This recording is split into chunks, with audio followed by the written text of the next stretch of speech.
Reading from the first letter of St. Paul to the Corinthians. Brothers and sisters, strive eagerly for the greatest spiritual gifts, but I shall show you a still more excellent way. If I speak in human and angelic tongues, but do not have love, I am a resounding gong or a clashing cymbal. And if I have the gift of prophecy and comprehend all mysteries and all knowledge, if I have all faith so as to move mountains, but do not have love, I am nothing. If I give away everything I own, if I hand my body over so that I may boast, but do not have love, I gain nothing. Love is patient, love is kind.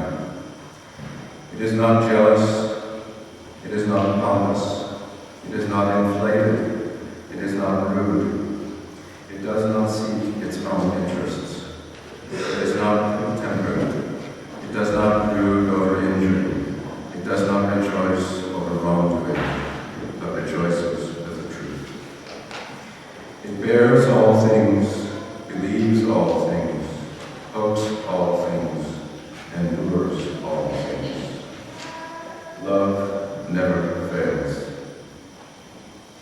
If there are prophecies, they will be brought to nothing. If tongues, they will cease. If knowledge, it will be brought to nothing. For we know partially, and we prophesy partially. But when the perfect comes, the partial will pass away. When I was a child, I used to talk as a child, think as a child, reason as a child. When I became a man, I put aside childish things. At present, we see indistinctly, as in a mirror, but then face to face. At present, I know partially, then I shall know fully, as I am fully known. So faith, hope, love,